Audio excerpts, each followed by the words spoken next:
I just had to let you know you're. She a happy baby boo. She a happy baby boo.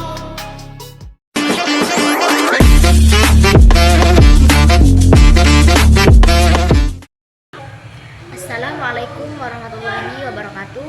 Perkenalkan, nama saya Nur Hayati dari program studi Manajemen Bisnis Syariah kelas A. Saya di sini memenuhi tugas dari mata kuliah Manajemen Risiko. Saya akan menjelaskan tentang pengidentifikasian risiko. Sebelum kita memahami terlebih mendalam tentang identifikasi risiko, maka kita harus memahami terlebih dahulu apa itu identifikasi dan apa itu risiko. Nah, secara sederhana, identifikasi adalah suatu proses untuk mengenali atau mengetahui sesuatu.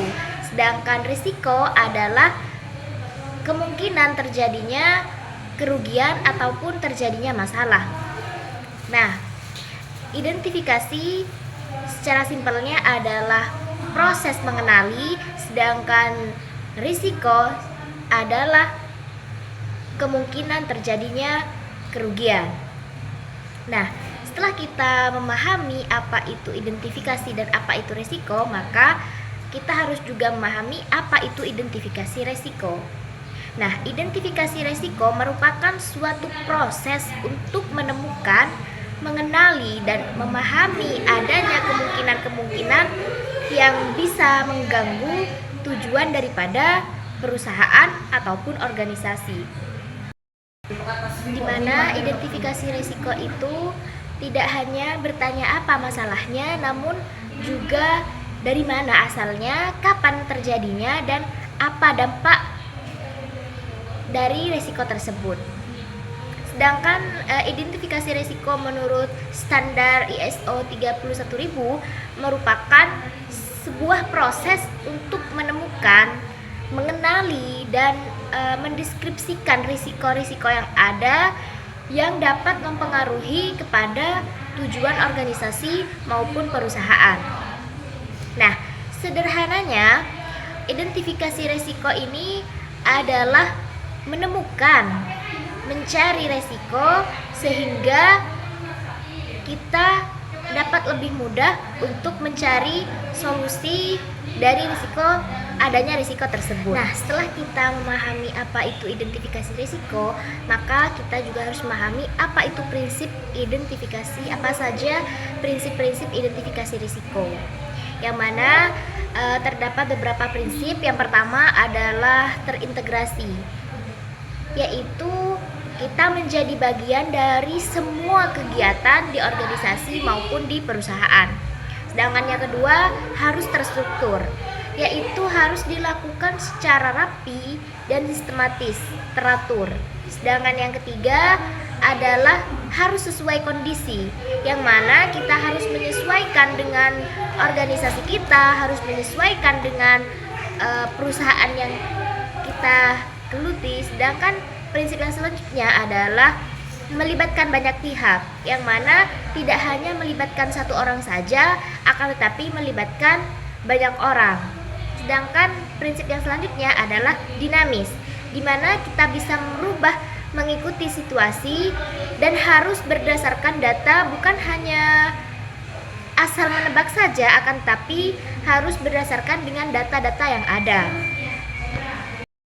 Memahami prinsip-prinsip identifikasi risiko, maka kita harus memahami proses apa saja di identifikasi risiko tersebut.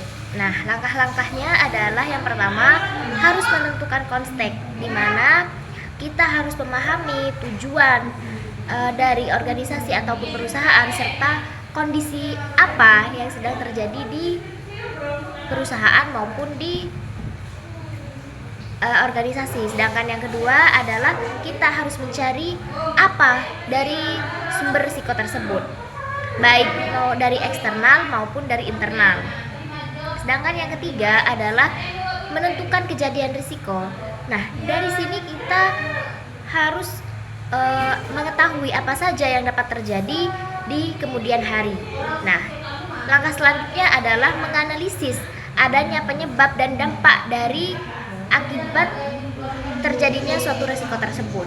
Sedangkan yang terakhir adalah langkah terakhir, yaitu mencatat risiko-risiko yang ada, ditulis ke daftar data, sehingga kita dapat mengetahui, dapat memilah-memilih solusi apa yang dapat yang sesuai dengan risiko tersebut.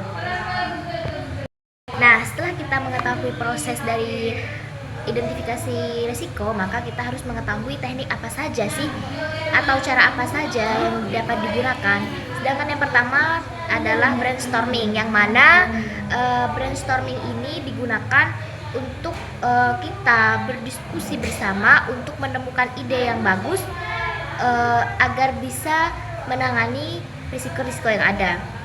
Sedangkan yang kedua adalah metode checklist, di mana pada metode ini adalah menggunakan daftar-daftar risiko yang ada, data-data risiko yang ada, sehingga tersusun secara sistematis. Sedangkan metode yang ketiga adalah metode wawancara, di mana pada metode ini kita mengadakan tanya langsung kepada para ahli, sehingga kita mengetahui lebih mendalam risiko yang ada. Sedangkan yang selanjutnya adalah teknik SWOT, di mana analisis kekuatan dan kelemahan peluang itu sangatlah penting, sehingga kita dapat memahami terhadap risiko-risiko yang ada. Sedangkan teknik yang selanjutnya adalah teknik Delphi, di mana pada teknik Delphi ini kita mengadakan rapat dari para ahli, sehingga menemukan solusi yang lebih objektif daripada risiko yang ada. Sedangkan yang terakhir adalah skenario analisis, di mana kita membuat daftar kemungkinan kejadian yang akan terjadi di masa depan, sehingga kita dapat lebih siap untuk menghadapi risiko-risiko yang ada nantinya. Mungkin hanya ini yang dapat saya sampaikan. Kurang lebihnya mohon maaf. Wassalamualaikum warahmatullahi wabarakatuh.